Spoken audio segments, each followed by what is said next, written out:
Right, now for the last one of the All About Love demos, I'm actually going to remake this easel card. So this is actually a double easel. So you've got one little easel there and one little easel there.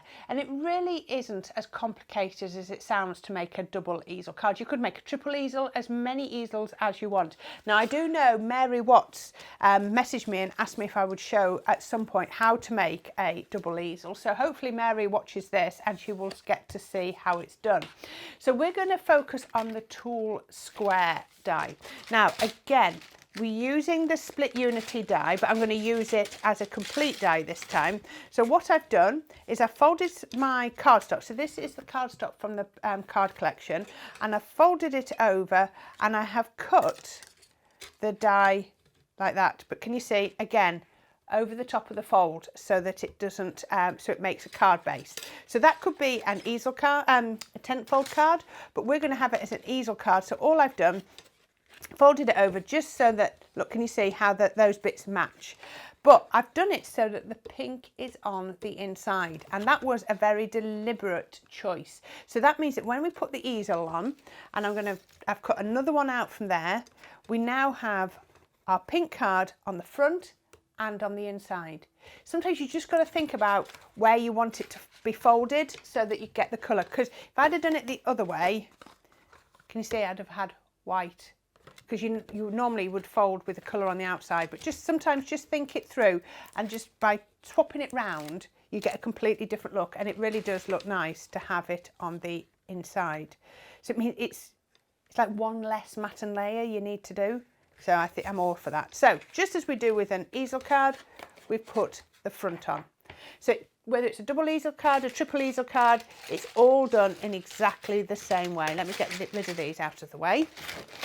So now we're going to decorate this up. So what I've got is I've taken the next foundation layer and I've taken out the centre using the die. So when you look at the dies, I've cut the foundation and I've used this one to cut out the centre. So there was two different pink cardstocks in this collection, very slightly different, but it makes all of the difference. So we can pop that round there and take that off, and that will now fit in here. Now you can keep on going smaller and smaller if you wanted to, because we've got the foundation tool square as well.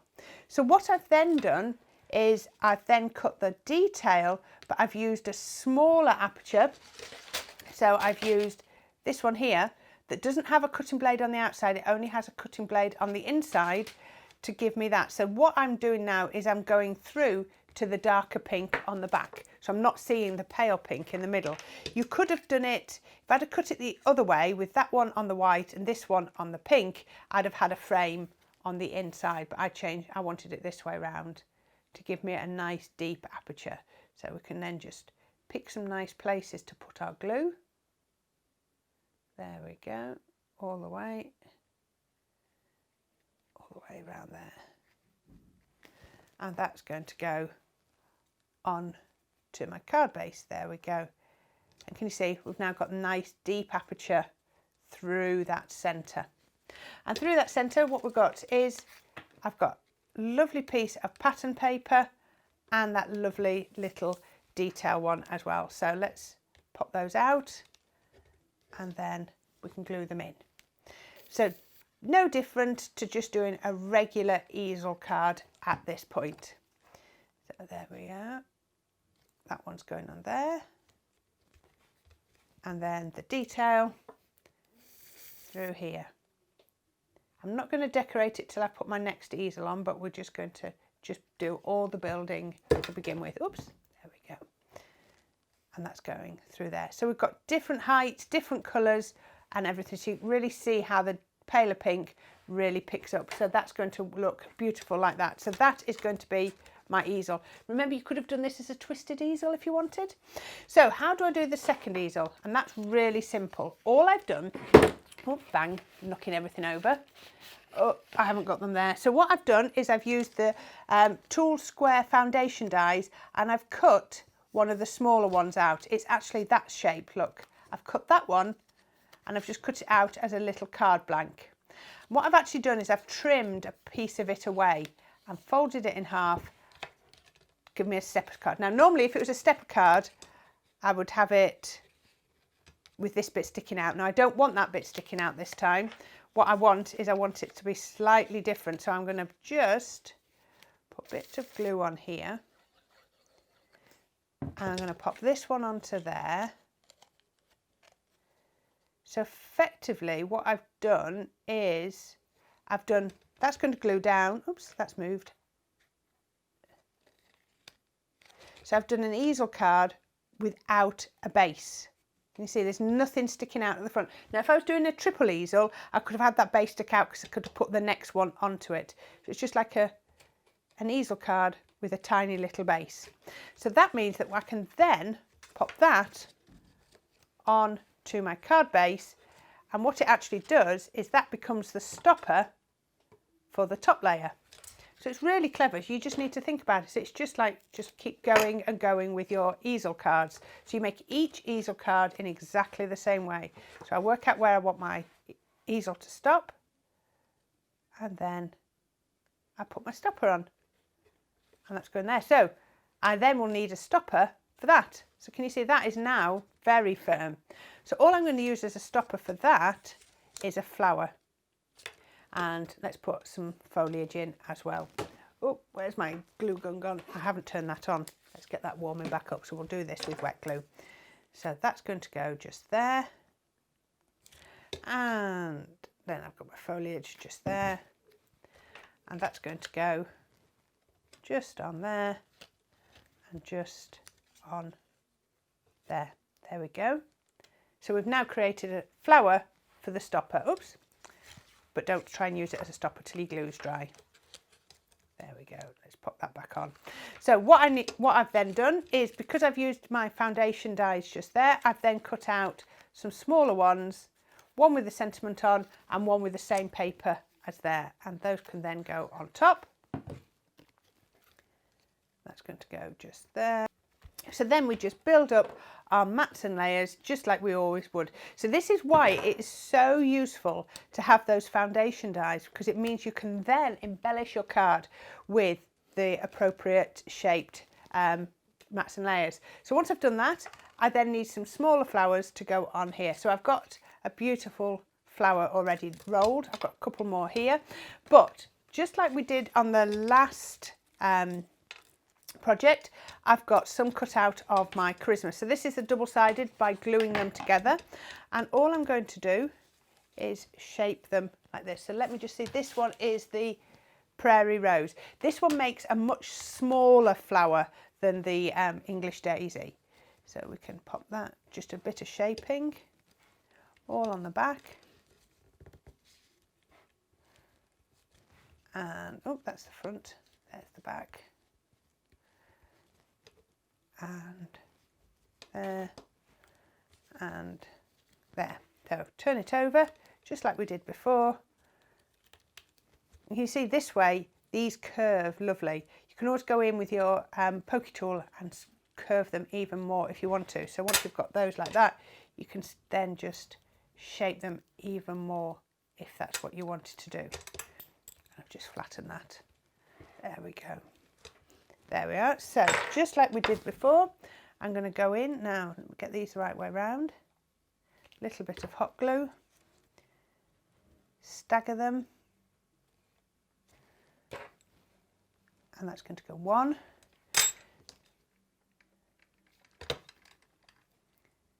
You see, this is probably the smallest of the three flowers. Well, it is the smallest of the three flowers. There's no probability probably about it.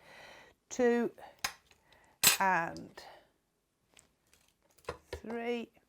Just remember, once your glue's dry, we can then lift these and separate them an awful lot more. So let's put that to dry. Then I've got my stamens. I always, like I say, just run your fingers across to separate them, and then we can roll them.